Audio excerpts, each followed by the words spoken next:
Hello, welcome to Psychological First Aid for Children. This module has 6 sessions. Session 1, Welcome and Introduction. Session 2, What is PFA for Children? Session 3, Children's Reaction to Crisis. Session 4, Identifying Children who need PFA and PFA Action Principles. Session 5, PFA Techniques, How to Communicate with Children in Distress. And Session 6, the wrap-up. I am Sophie Dybdal, Senior Child Protection and MHPSS Advisor for Save the Children Denmark. This module contains 3 handouts and 1 animated movie. Session 2. What is PFA for Children? Psychological first aid is defined as a description of a humane, supportive response to a fellow human being who is suffering and who may need support. This definition is used in the WHO War Trauma Foundation and World Vision Manual, which is based on the SPHERE standards and the IASC MHPSS guidelines. What does PFA involve? It involves giving practical care and support that does not intrude. In itself, practical care does have a psychological calming effect, and it allows you to be in contact with people and to reassure them. It is also about assessing needs and concerns. These include psychological and social needs and concerns. It is helping people access basic needs, for example, food and water, which in itself can have a calming and comforting effect. It is comforting people and helping them to feel calm. For this, we use specific techniques for children. It is also helping people connect to information services and social supports, and it is protecting people from further harm. What is psychological first aid not? It is not something that only professionals can give, and it is not professional counseling. Everybody is able to provide psychological first aid. It is something which is naturally in human beings. We just sometimes need to be reminded, and we need to be reassured that there are techniques that you can use that are efficient in calming and reassuring people. PFA is not a clinical or psychiatric intervention, although it can be part of good clinical care. It is not the same as a psychological debriefing.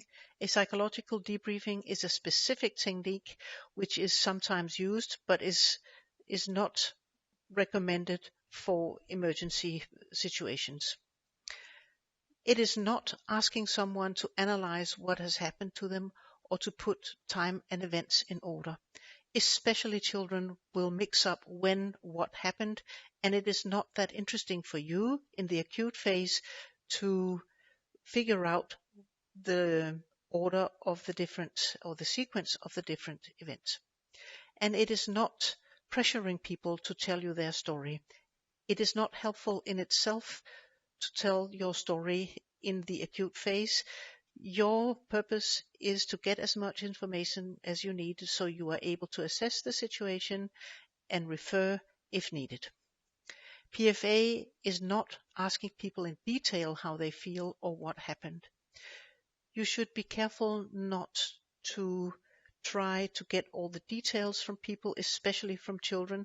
This may trigger responses that are more serious, and it is not helpful in the acute situation. When do we provide psychological first aid? We provide psychological first aid during an emergency situation or immediately after a crisis event. This can be an earthquake, it can be a bombing if we are talking about an armed conflict, and it can also be a car traffic accident, for example. We also provide psychological first aid as part of our capacity building in a disaster preparedness intervention in emergency-prone areas. It is an extremely useful skill set to have whenever going into the field. We also provide PFA during or after a crisis affecting a small group of children, so it is not necessarily really an intervention which is only for large populations. It can be, for example, a fire in a school or another situation that affects a limited amount of people. We also provide PFA as an immediate intervention with children who have been sexually or physically abused or neglected. Psychological first aid is sometimes an excellent response for children who have disclosed sexual abuse and who are in acute crisis. In crisis events, children react and think differently to adults. This is why we have a specific training on psychological first aid for children, because depending on the age and stage of the child, children will have a different cognitive development. That means that children have different ways of thinking and processing information. Children probably have exactly the same feelings as adults, but they are processed and understood differently according how developed your memory and your information processing and your problem solving is developed. Children are vulnerable to adverse effects due to their physical size and social and emotional attachment to caregivers. Which children need psychological first aid? Not all children need psychological first aid. Like adults, some children cope very well with difficult experiences. And later we will explore how children react to stressful events and how to identify children who are in distress and may need psychological first aid.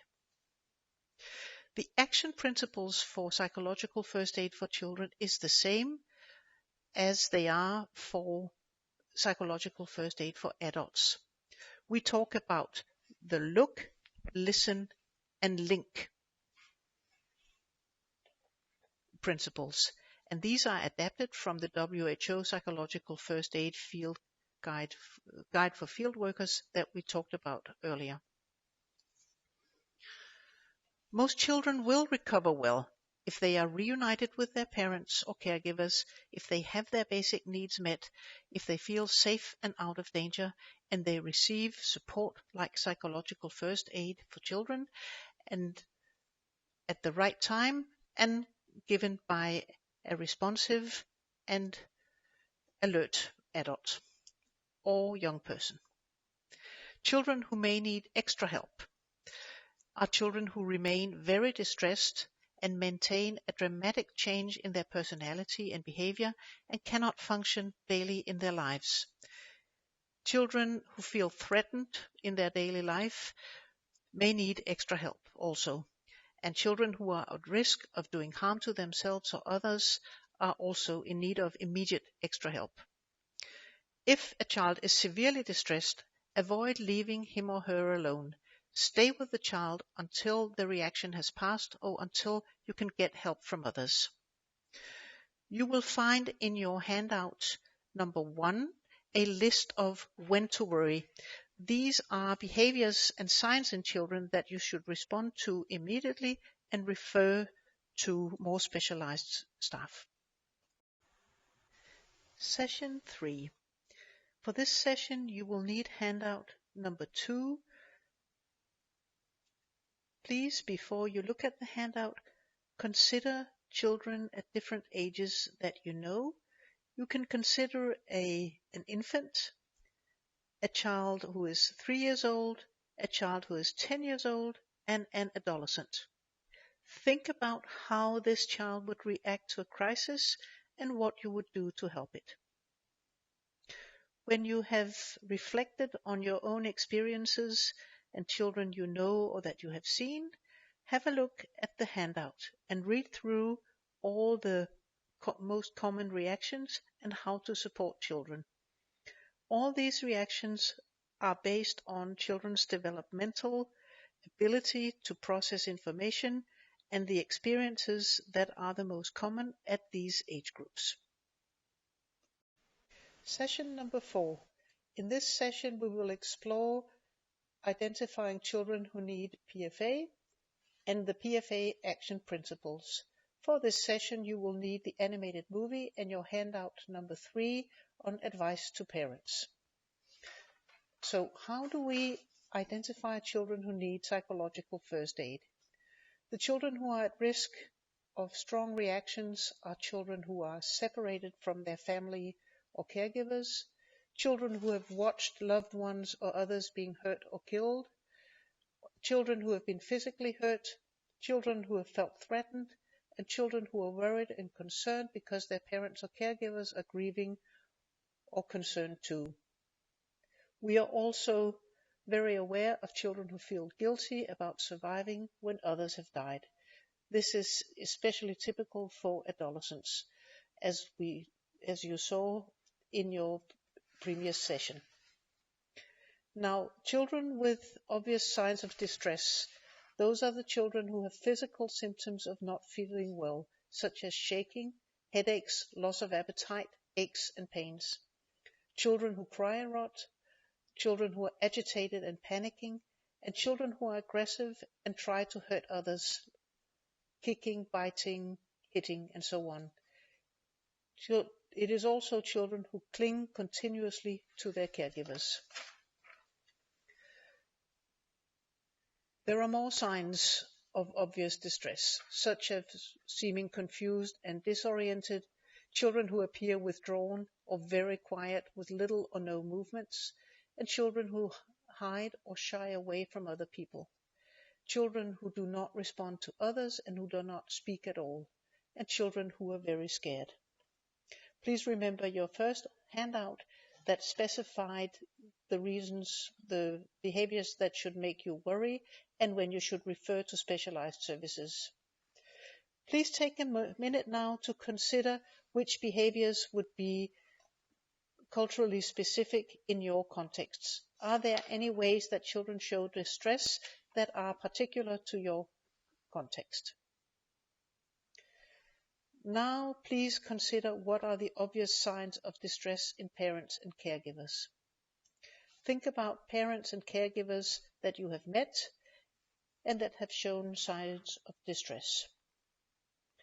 Generally, many people who are distressed and who have children may be irritable, may be angry, or may be withdrawn.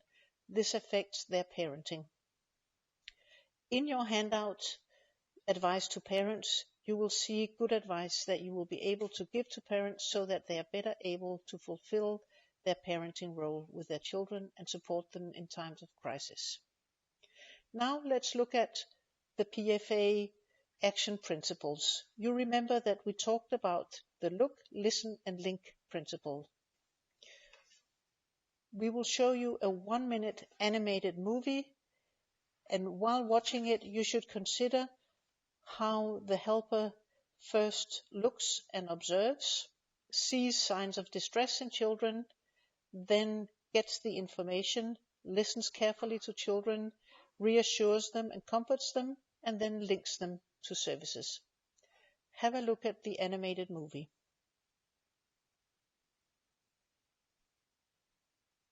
Now you have seen a very short example of the action principles of PFA. For children, the listening skills and the observation skills are important because children do not react the same way as adults. Remember your handout with the different typical reactions from children at different ages. Session 5. How to communicate with children in distress. For this session, you will need the animated movie once again, and you will need your handout number 4. Please have a look at handout number 4. In there you will find a description of some basic techniques that you will use in psychological first aid for children. Remember that the action principles are look, listen, and link. To look, you should know the common signs of distress in children that we have been talking about previously. Listen is the communication that you have with children where you get the sufficient information, that you stabilize and comfort, so that you are prepared to do the linking to the relevant services. Remember that not all the techniques that you will find in your handout will be used every time. After you have initially identified the child, you will approach the child and make yourself known. Please remember to squat so that you're not standing too tall in front of the child, which can be intimidating, and be careful to have an open, kind, and welcoming body language. Perhaps you live in a culture where eye contact is not appropriate and may be intimidating. Please consider the cultural aspects of communication. Please read your handout number 4 carefully, and after doing so, have a look at the animated movie once again and look at it from the perspective of the different techniques that you have now seen in your handout. Session 6, wrap up.